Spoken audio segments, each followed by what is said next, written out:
Bismillahirrahmanirrahim. Assalamualaikum warahmatullahi wabarakatuh. Perkenalkan, saya Ernita Susanti, dosen program studi pendidikan fisika Universitas Siliwangi, Tasikmalaya. Di program studi pendidikan fisika, saya mengampu mata kuliah fisika dasar 1, di mana mata kuliah ini merupakan mata kuliah wajib dengan jumlah SKS 3 SKS dengan rincian 2 SKS teori dan 1 SKS praktikum. Adapun capaian pembelajaran mata kuliah ini yaitu mampu menjabarkan konsep besaran satuan dan vektor, kemudian konsep kinematika, dinamika, usaha dan energi, momentum dan impuls, elastisitas, fluida, panas dan termodinamika ke dalam bentuk-bentuk persamaan matematis dan menyelesaikan persoalan-persoalan yang timbul dalam kehidupan sehari-hari serta dapat mengembangkan dan mengaplikasikannya untuk mempelajari pengetahuan fisika yang lebih tinggi. Deskripsi mata kuliah ini yaitu merupakan prasyarat bagi kelompok mata kuliah keahlian program studi pendidikan fisika lainnya, di mana setelah mengikuti perkuliahan ini mahasiswa diharapkan mampu menjelaskan konsep-konsep fisika dan tahap penguasaan mahasiswa dievaluasi melalui tes tertulis berupa UTS dan UAS, kemudian juga ada laporan praktikum serta pemberian tugas terstruktur. Adapun materi pembelajaran pada mata kuliah ini dapat dilihat pada layar di samping. Sedangkan metode pembelajaran yang digunakan yaitu ada metode ceramah, kemudian ada diskusi dan tanya jawab, kemudian ada penugasan dan praktikum. Sistem penilaian yaitu bentuk penilaiannya ada tes berupa tugas, UTS dan UAS. Kemudian untuk non tesnya yaitu observasi sikap dan keaktifan pada saat pembelajaran dan pada saat praktikum. Dan yang ketiga ada laporan praktikum. Dengan bobot penilaian, sikap dan keaktifan di kelas itu sebesar 5%, tugas 20%, laporan praktikum 20%, UTS 25% dan UAS 30%. Bahan ajar yang saya gunakan atau referensi yang saya gunakan dalam pembelajaran bisa dilihat pada layar di samping. Dan yang terakhir untuk LMS yang saya gunakan yaitu saya menggunakan platform Teachmin. Demikian video perkenalan diri saya. Selanjutnya saya akan menyajikan video pembelajaran saya. Baiklah, Assalamualaikum warahmatullahi wabarakatuh. Waalaikumsalam warahmatullahi wabarakatuh. Selamat siang teman-teman semuanya. Bagaimana kabar kalian hari ini? Alhamdulillah. Sudah siap untuk memulai perkuliahan hari ini? Siap. Oke, sebelum kita memulai perkuliahan hari ini, alangkah baiknya kita berdoa terlebih dahulu agar perkuliahan hari ini bisa lancar dan dapat dipahami dengan baik. Berdoa, dimulai. Hari ini kita akan melanjutkan materi kita minggu kemarin. Setelah minggu kemarin kita belajar tentang gerak dua dimensi. Kalau di fisika, gerak itu masuk ke cabang fisika yaitu mekanika. Mekanika terbagi lagi menjadi dua, apa saja? Kinematika dan dinamika. Kalau kemarin kita belajar gerak dua dimensi, itu masuknya kemana? Kinematika. Jadi apa itu kinematika? Jadi kalau kinematika adalah gerak yang tidak mempedulikan pengaruh lingkungan terhadap gerak benda tersebut. Ada satu lagi temannya yaitu dinamika. Apa itu dinamika? Gerak yang mempengaruhi, gerak yang memperhitungkan pengaruh lingkungan terhadap gerak suatu benda. Itulah yang akan kita pelajari hari ini yaitu dinamika partikel. Hari ini kita sudah masuk kepada pertemuan keempat, di mana pada pertemuan keempat ini kita akan membahas tentang dinamika partikel.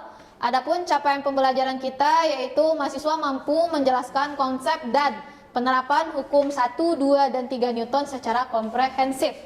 Mungkin teman-teman di sini sudah tidak asing lagi dengan kata-kata hukum Newton. Ya, karena ini materi sudah pernah dipelajari di SMP, begitupun di SMA. Berarti hari ini kita akan memanggil lagi materi yang mungkin sudah sedikit terlupakan. Oke. Nah, hari ini karena kita akan belajar tentang dinamika, seperti yang sudah disebutkan oleh teman-teman tadi, dinamika itu adalah ilmu yang mempelajari pengaruh lingkungan terhadap gerak suatu sistem. Jadi, dasar rumusan persoalan dalam dinamika, bila sebuah sistem yang kita ketahui posisi, kecepatan, percepatan dan sebagainya, dan benda itu kita letakkan atau kita tempatkan di suatu lingkungan, bagaimana gerak sistem selanjutnya di bawah pengaruh lingkungan tersebut. Misal ini ya, saya punya sebuah spidol, saya taruh di sini. Oke. Jika spidol saya ini tidak ada yang mengganggu apakah dia bisa berpindah dengan sendirinya? Tidak. Jadi kalau tidak ada gagu, dia tidak akan bisa berpindah ya. Kemudian saya ada satu lagi. Kemudian spidol saya berpindah. Jadi bagaimana? Adanya pengaruh dari lingkungan terhadap benda tadi. Nah, itulah yang akan kita pelajari di dinamika. Bagaimana lingkungan bisa mempengaruhi sebuah gerak benda. Oke. Di dinamika partikel ini ada dua penanganan persoalan di dalam dinamika. Yang pertama, bagaimana pengaruh lingkungan pada sistem. Seperti spidol tadi yang awalnya diam, kemudian diberikan gangguan dari luar oleh spidol satu lagi. Nah, itu berarti adanya pengaruh lingkungan pada sistem. Itu biasanya dibahas dalam hukum gaya. Jadi, itu lebih melihat bagaimana gaya mempengaruhi gerak suatu benda. Apabila suatu benda dikenai gaya, apa yang terjadi pada benda tersebut? Benda yang tadinya diam bisa bergerak, kemudian benda yang bergerak jadi diam, kemudian ada satu lagi, benda yang bergerak akan lebih dipercepat, bisa. Satu lagi, jika sebuah benda diberikan gaya, dia akan mengalami perubahan posisi dan perubahan bentuk, ya. Misal ada sebuah botol, jika dia diberikan gaya, dia akan mengalami perubahan bentuk. Persoalan yang kedua yang akan kita bahas di dinamika yaitu menentukan bagaimana gaya-gaya dari lingkungan mempengaruhi keadaan gerak sistem. Atau ini lebih lengkapnya nanti akan kita bahas dalam hukum gerak, yaitu hukum Newton, yang biasa kita kenal dengan hukum 1, 2, 3 Newton.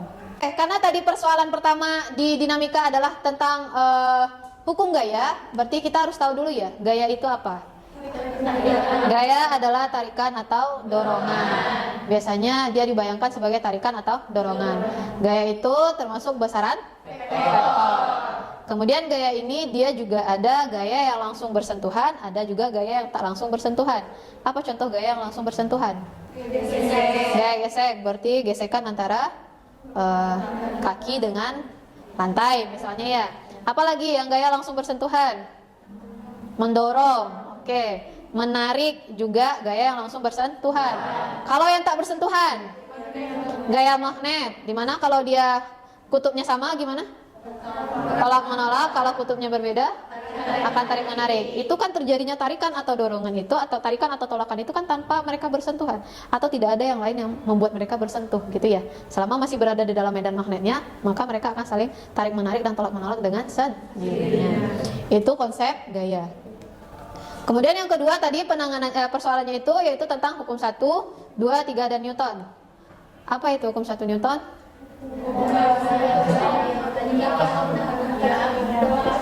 Bagaimana Sandi? Hukum kemalasan. Ada lagi pendapat lain, Dea? Hukum yang apabila suatu benda diam akan mempertahankan diamnya dan apabila bergerak mempertahankan geraknya. Oke. Ya. Hukum 1 Newton adalah selama tidak ada resultan gaya yang bekerja pada sebuah benda, maka benda tersebut akan selalu pada keadaannya, yaitu benda yang awalnya diam, dia akan mempertahankan posisi diamnya, dan benda yang awalnya bergerak, dia akan mempertahankan posisi bergeraknya dengan kecepatan konstan. Atau orang-orang sering mengenal hukum 1 Newton itu dengan sigma F sama dengan 0. Nah, sigma F sama dengan 0 artinya apa? Apakah bendanya hanya diam saja? Tidak. Berarti apa lagi? Bergerak dengan kecepatan konstan. Jadi itu jangan sampai salah lagi ya, karena biasanya orang-orang selalu berpikir sigma F sama dengan 0, benda diam. Padahal sigma F sama dengan 0 ada dua kemungkinan, yaitu memang bendanya diam atau benda itu bergerak dengan kecepatan konstan. Karena kalau kecepatan konstan berarti percepatannya 0. Kalau percepatannya 0 berarti F-nya juga 0. Ini ya, hukum 1 Newton berarti sigma F sama dengan 0, di mana ketika benda diam itu A-nya sama dengan 0, dan ketika bendanya bergerak dengan kecepatan konstan A-nya juga 0. Selanjutnya hukum 2 Newton. Apa yang teman-teman ketahui tentang hukum 2 Newton? Gaya berbanding lurus dengan gaya yang berbanding lurus atau gimana ini? Gaya yang berbanding lurus atau percepatan berbanding lurus dengan gaya dan berbanding terbalik dengan massa. Jadi hukum 2 Newton itu percepatan sebuah benda berbanding lurus dengan gaya dan berbanding terbalik dengan massanya. Atau kalau kita bikinkan matematisnya, percepatan berbanding lurus dengan gaya dan berbanding terbalik dengan massa. Jika gayanya semakin besar, maka A-nya semakin besar. Jika gayanya semakin kecil, A-nya semakin kecil. Jika masanya semakin besar, A-nya kecil. Jika masanya semakin kecil, A-nya semakin besar. Contohnya apa? Ngedorong meja. Kecepatannya. Mejanya berat, berarti masanya berat. Kemungkinan dia berpindahnya itu akan percepatan perpindahannya itu ke kecil. Contoh lebih sederhananya apa lagi? Mendorong gerobak yang ada isinya dan mendorong gerobak yang kosong. Oke, ketika kita mendorong gerobak yang ada isinya, berarti masanya gimana? Besar ya. Kalau masanya besar, biasanya kalau mendorong gerobak yang ada isinya pasti tidak akan secepat kita mendorong gerobak dalam keadaan kosong. Dengan hukum 3 Newton. Hukum 3 Newton yang biasanya sering disebut apa? Aksi reaksi. Apakah hanya aksi reaksi saja? Harusnya gimana? F aksi sama dengan F reaksi atau min F reaksi? Kenapa min F reaksi? Karena arahnya berlawanan. Jadi hukum 3 Newton itu selama ini sering disebut aksi reaksi. Padahal sebenarnya bukan aksi reaksi. Kalau aksi reaksi berarti gaya aksi dengan gaya reaksi sama. Kalau gayanya sama berarti arahnya juga sama. Padahal mereka enggak. F aksi lawannya nanti adalah F reaksi. Jadi dianya F aksi sama dengan min F reaksi. Jadi jika dua benda berinteraksi, gaya yang dilakukan oleh benda pertama pada benda kedua adalah sama dan berlawanan arah dengan gaya yang dilakukan oleh benda kedua pada benda pertama. Makanya dia jadinya F aksi sama dengan min F reaksi. Selanjutnya kita lihat apa saja macam-macam gaya. Yang teman-teman ketahui aja dulu, macam-macam gaya ada apa saja? Gaya gesek, gaya berat. Gaya apa Silpi? Gaya gravitasi, apa lagi? Gaya normal. Gaya sentripetal. Oke, kita lihat dulu. Yang pertama ada namanya gaya berat. Gaya berat ini kita simbolkan dengan W kecil. Gaya berat adalah gaya tarik bumi yang bekerja pada suatu benda dengan arahnya selalu menuju pusat bumi. Ya, jadi mau dimanapun posisi benda tersebut, mau dia vertikal, horizontal, digantung, dia gaya beratnya selalu menuju pusat bumi. Oke, pusat bumi kita kebetulan sekarang masih di bawah ya. Jadi di sini misalnya ada sebuah benda yang terletak pada sebuah bidang datar dan gaya beratnya itu selalu menuju pusat bumi. Kalau dia di bidang miring pun dia juga menuju pusat bumi. Bagaimana kalau nanti dia digantung di katrol? Kemana arah W-nya? Tetap menuju pusat bumi. Kalaupun dia kayak gini nantinya juga sini ya. Oke, itu gaya berat. Selanjutnya ada namanya gaya normal. Gaya normal adalah gaya yang bekerja pada bidang yang bersentuhan antara dua permukaan benda. Gaya normal ini kuncinya dia harus berada pada sebuah bidang sentuh. Dan dia arahnya selalu tegak lurus dengan bidang sentuhnya. Kuncinya harus selalu berada pada bidang sentuh ya. Kalau dia tidak berada pada suatu bidang sentuh, maka tidak memiliki gaya normal. Contoh, misalnya sebuah benda terletak pada sebuah bidang sentuh, berarti gaya normalnya menuju ke atas, dia tegak lurus. Kalau dia pada bidang miring, juga tegak lurus dengan bidang sentuhnya. Kalau dia seperti ini, tegak lurusnya kemana? Ke kanan. Tapi kalau nanti andaikan dianya digantung pada sebuah katrol, di sini tidak ada gaya tidak ada gaya normal. Selanjutnya kita akan lihat beberapa kasus gaya normal. Jadi gaya normal ini ada beberapa kasus. Yang pertama, jika bendanya berada pada bidang horizontal. Contohnya seperti ini ya. Jika sebuah benda berada pada bidang horizontal, oke. Kalau kita bikinkan gaya-gaya yang ada di sini, gaya apa saja yang ada? Ada gaya berat, ke atas ada gaya normal. Oke. Sekarang sebuah benda itu berada pada suatu bidang datar. Kira-kira kalau dia seperti ini berarti dia dalam keadaan diam. Kalau dia dalam keadaan diam berarti sigma F-nya itu sama dengan 0. Apakah ada pergerakannya atas bawah? Tidak. Berarti sigma FY-nya juga 0. Kalau terhadap sumbu X ada pergerakan? Juga 0. Karena gaya normal itu berhubungan dengan sumbu X atau sumbu Y? Sumbu Y, maka yang akan kita tinjau cuman yang sigma FY dulu aja, karena bendanya diam ya. Nanti kalau bendanya bergerak bagaimana? Kalau bendanya bergerak kita akan tinjau lagi yang sigma FX. Nah, sigma FY-nya 0. Apa sigma itu artinya jumlah. Apa saja gaya yang berada pada sumbu Y?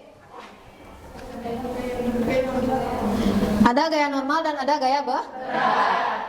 Karena gaya tadi adalah vektor, maka di sini arah diperhitungkan, ya. Syaratnya yang searah dengan sumbu Y positif, yang berlawanan arah dengan sumbu Y negatif. Dari sini yang searah dengan sumbu Y siapa? N. Yang berlawanan arah? W. Berarti yang positif siapa? N. Yang ini? Negatif. Sama dengan? Berarti kalau bendanya berada pada bidang horizontal, gaya normalnya itu sama dengan gaya beratnya. Yang kedua, benda berada pada bidang horizontal dan dikenai gaya. Kalau tadi kan dia diam ya. Kalau sekarang dia berada pada bidang horizontal dan dia dikenai gaya. Ibaratnya sebuah dus atau sebuah balok kita taruh di atas lantai, kita tarik sama tali. Jadi kan itu nanti si dusnya bergerak kan ya. Nah, terus tali yang kita tarik sejajarkah atau membentuk sudut? Membentuk sudut. Berarti di sini membentuk sudut.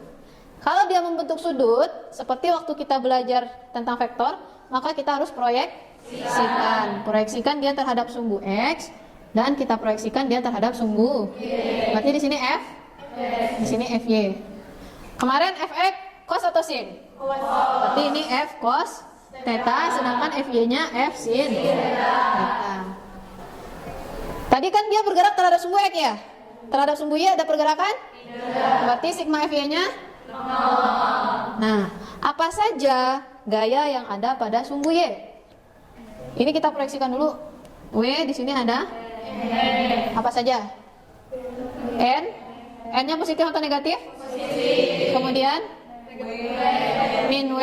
Kemudian apakah sudah habis? Apakah masih ada gaya di sumbu Y? Ada F sin theta. Positif atau negatif? Positif. Berarti F sin sama dengan 0. Sehingga N-nya ini pindah ruas ya. Berarti min W pindah ruas. Ini pindah ruas. Inilah gaya normal kalau dia dikenai gaya. Dan dia berada pada bidang horizontal. Selanjutnya gaya yang kita bahas adalah gaya gesek. Apa itu gaya gesek? Gaya perlawanan yang arahnya selalu berlawanan. Gaya yang berlawanan arah dengan gaya yang diberikan. Contohnya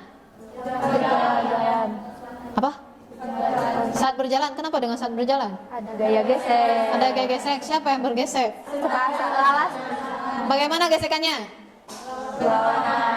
Gesekan sepatu dengan lantai ke belakang ya? Ya. Tapi kita pindahnya ke Depan. Jadi gaya kita ke depan tapi gesekannya ke belakang. Makanya antara gaya yang diberikan dengan gaya gesek itu arahnya Berlawanan. Gaya gesek terbagi dua, ada gaya gesek statis, ada gaya gesek kinetis. Di sini kalau gaya gesek statis merupakan gaya gesekan antara dua benda yang relatif diam satu terhadap yang lainnya. Jadi ketika benda itu diam maka berlaku gaya gesek statis. Sedangkan gaya gesek kinetis merupakan gaya gesekan antara dua buah benda yang relatif bergerak satu terhadap yang lainnya. Jadi kalau dia udah bergerak maka berlaku gaya gesek kinetis. Contoh, ketika kalian mendorong lemari yang sangat berat, ketika kalian mendorongnya sendiri tidak terjadi perpindahan lemari tersebut. Berarti gaya yang kalian berikan dengan gaya geseknya siapa yang lebih besar? Gaya gesek. Gaya gesek. Berarti benda diam ya. Kalau benda diam, yang berlaku di sana gaya gesek statis atau kinetis? Statis. Kemudian kalian panggil teman kalian, tolongin dong berat gitu ya. Berdua lah mendorongnya. Ketika mendorong berdua, si lemarinya tepat akan bergerak. Tepat akan bergerak dengan bergerak sama atau beda? Beda ya. Kalau tepat akan bergerak dia udah bergerak atau belum? Belum. Sama kayak kalian pergi sekolah, pergi ke kampus, Udah di mana kata temannya? Baru mau berangkat. Mau baru berangkat, udah berangkat atau belum? Belum. Sama, lemari tadi juga baru mau bergerak, baru tepat akan bergerak, berarti dia masih dalam keadaan diam. Berarti di sana masih berlaku Statis. gaya gesek statis. Panggil satu teman lagi, bantuin dong, masih berat. 3 orang mendorong, baru lemarinya bergerak. Berarti gaya yang kita berikan sudah lebih besar daripada gaya gesek. Dan di sana berlaku gaya gesek kinetis. Jadi itu ya. Kalau dia dalam keadaan diam, berarti dia berlaku gaya gesek statis. Atau ketika gaya yang kita berikan sama dengan gaya gesek maksimal, berarti dia masih dalam keadaan diam. Dan itu juga masih berlaku gaya gesek statis. Tapi kalau gaya yang kita berikan sudah lebih besar daripada gaya geseknya, berarti di sana berlaku gaya gesek kinetis. Dan gaya gesek ini, persamaan matematisnya itu untuk Fs sama dengan mu S kali N. N ini adalah gaya normal, sedangkan Fk adalah mu K kali N. Makanya tadi sebelum kita ke gaya gesek, kita harus mempelajari dulu gaya normal, karena dia ada pengaruhnya dengan gaya normal. Selanjutnya kita akan bahas tentang aplikasi hukum Newton. Tadi kan kita udah bahas ya hukum Newton itu apa, kemudian gaya-gaya yang ada itu apa saja, dan sekarang kita mau lihat aplikasi hukum Newton. Aplikasi yang pertama yaitu pada bidang miring yang dihubungkan dengan katrol. Jadi kalau gambarnya seperti ini, ada bidang miring, kemudian ada sebuah katrol, kemudian pada katrol tersebut dihubungkan dengan massa pertama dan massa kedua, atau benda pertama dengan benda kedua. Nah di sini syaratnya massa katrol dan gesekan pada katrol diabaikan. Jika massa dan gesekan pada katrol kita abaikan, maka gaya tegangan tali pada kedua ujung-ujung tali itu akan sama, yaitu T1 sama dengan T1 aksen, sama dengan T2 aksen, sama dengan T2. Kenapa sama? Karena tali yang digunakan masih tali yang sama. Tapi kalau nanti andaikan massa dan gaya gesek pada katrolnya tidak kita abaikan, Bu, bagaimana? Kalau tidak kita abaikan, pasti gaya tegangan talinya itu akan berbeda. Antara T1 dengan T2 pasti nilainya akan berbeda nanti. Kalau kalian ketemu kasus seperti ini, berarti yang pertama yang harus kita lakukan, kita harus bikin dulu diagram gayanya ya. Benarnya kan kayak gini. Dihubungkan dengan sebuah katrol, dan katrol itu dihubungkan lagi dengan sebuah benda. Berarti di sini M1-nya di sini ya. Sini M2. Yang pertama yang harus kita lakukan, bikin diagram gayanya. Apa saja gaya-gaya yang ada di sini? Di M2 ini ada apa? W2. Kemudian di sini ada W1. Ke sini ada N. Di sini ada N? Tidak. Kenapa? Tidak menyentuh langsung permukaan. Tidak pada suatu bidang Kemudian ada gaya tegangan tali. Di sini juga ada gaya tegangan tali. Ini T2, ini T1 ya. Ada lagi nggak kira-kira? Ada kemungkinan benda akan? Sini W1 ya. Ada kemungkinan benda akan Berarti di sini ada W2 W1 sin. Dan di sini W1 cos theta. benda jatuh kemana? Ke sini ya. Andaikan misalkan bendanya jatuh ke sini, oke? Kalau benda jatuh ke sini, berarti yang di sini pergerakannya kemana? Ke Ke atas, kayak gini ya. Berarti kalau benda jatuh ke sini, berarti pergerakannya ke sini, dan ini pasti ke atas. Nah, di sini ada syarat dan ketentuan yang kedua, atau syarat dan ketentuan yang berlaku lagi. Kalau tadi kan searah sumbu Y positif, berlawanan arah sumbu Y negatif. Kalau di sini searah sumbu Y tetap positif, berlawanan arah dengan sumbu Y tetap negatif. Dan yang kedua adalah jika searah dengan A dia positif, berlawanan arahnya dengan A maka dia negatif. Oke. Nah, kalau bendanya bergerak ke sini berarti dia bergerak terhadap sumbu X atau sumbu Y? Sumbu X. Karena ada pergerakan berarti M kali A. Apa saja gaya-gaya yang membuat benda itu bergerak? Ada apa saja? Ada W2, ada T, ada T1, kemudian ini sama ini iya enggak? Tidak, karena tidak memberikan pergerakan terhadap benda, atau tidak memberikan pergerakan terhadap sumbu X, dia hanya terhadap sumbu Y. Berarti sigma Fx sama dengan M kali A. Apa saja gayanya tadi? Positif atau negatif? Positif. Kenapa? Searah dengan A ini ya. Berarti W2 T2 kurang atau tambah? Kurang. Kenapa? Berlawanan arah dengan Berlawanan arah. arah. Kemudian bagaimana dengan T1? Positif. Kenapa? Sarah. Arah. Oke, selanjutnya. Min. W1-nya positif atau negatif? Negatif. Kenapa? Berlawanan arah. Arah dengan A-nya ya, A-nya ke atas ya. Berarti W1 sin theta. Massa karena ada 2 berarti M1 tambah M2. kita kali dengan A. ini tadi kan sama ya, bisa kita coret? Bisa. Berarti kalau yang ditanyanya A-nya saja, A sama dengan W2 kurang W1. W1 sin theta Per M1 ditambah M2. Inilah percepatan jatuhnya benda tadi. Oke. Selanjutnya aplikasi hukum Newton pada bidang datar yang dihubungkan dengan katrol. Ini hampir sama dengan tadi ya. Cuman tadi kita bendanya ditaruh di bidang miring, sekarang kita taruh bendanya di bidang datar. Ini sebenarnya lebih simpel dibandingkan yang ini, karena ini tadi kan ada W sin theta, ada W cos theta, sedangkan ini karena dia di bidang datar tidak ada sin dan cosnya lagi. Dan masa katrol dan gesekan katrol tetap kita abaikan sehingga gaya tegangan tali pada kedua ujung talinya adalah sama, yaitu T1 sama dengan T2. Nah sekarang silahkan teman-teman coba untuk membuat diagram gayanya. Kemudian teman-teman tentukan berapa percepatan bendanya jika dia diletakkan pada bidang datar dan dihubungkan dengan katrol. Kemudian berapa gaya tegangan talinya T1-nya dan berapa gaya tegangan tali T2-nya. Coba dibikin dulu gambarnya, kemudian dibikin lagi diagram gayanya. Nanti kira-kira berapa nilai A dan T-nya. Untuk lebih memahami materinya, kita bikin contoh latihannya dulu ya. Kita coba latihan satu soal. Hitunglah percepatan masing-masing benda dan tegangan talinya pada gambar di bawah ini jika diketahui M1-nya 2 kg dan M2-nya 3 kg. Kita anggap lantainya licin. Kira-kira kalau lantainya licin, kemana arah gerak jatuh bendanya? M2. Ke arah M2, berarti jatuhnya ke bawah, ini ke kanan. Bisa mencari percepatan dan tegangan talinya? Insya Allah. Coba dulu ya.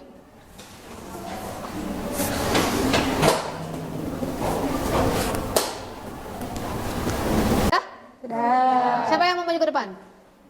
Dia.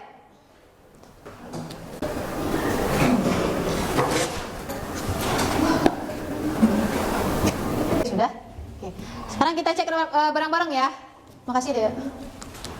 Oke, dari yang sudah ditulis Dea, yang pertama untuk diagram gayanya udah ya. Ini ke sini ada W2, ada T2, ada T1, W1, kemudian benda bergerak ke bawah dan ini ke sini. Oke, berarti sigma F sama dengan M kali A. Berarti untuk gaya-gaya yang ada hanya W2. Kemudian ininya sama ya. Sehingga nanti W2 per M1 tambah M2 3 kali 10, 2 tambah 3 berarti 30 bagi 5, 6. Betul? Yang lain juga mendapatkan nilai yang sama? Oke, sekian pembelajaran kita hari ini. Sebelum kita akhiri pembelajaran kita hari ini, kita simpulkan dulu ya apa yang sudah kita pelajari hari ini. Apa saja yang kita pelajari hari ini? Gaya. Kemudian hukum 1 Newton, hukum 2 Newton, hukum 3 Newton. Apa hukum 1 Newton, Cilpi?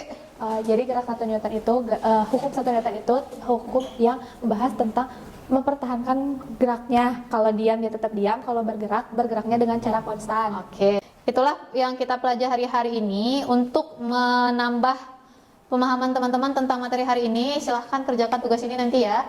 Tugasnya ada 3, silahkan nanti tugasnya dikumpulkan di teachmentnya. Kemudian agar lebih paham lagi, teman-teman nanti dapat mempelajari lagi materi yang sudah saya sampaikan hari ini.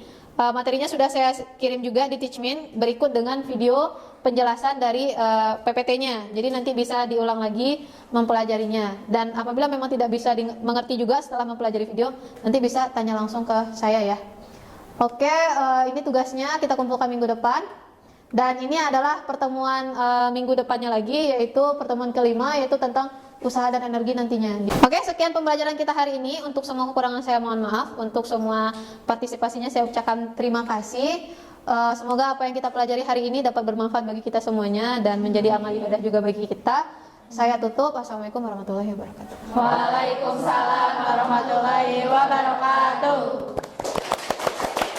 Demikianlah video perkenalan diri saya dan video pembelajaran saya. Untuk semua kekurangan saya mohon maaf. Saya akhiri. Wassalamualaikum warahmatullahi wabarakatuh.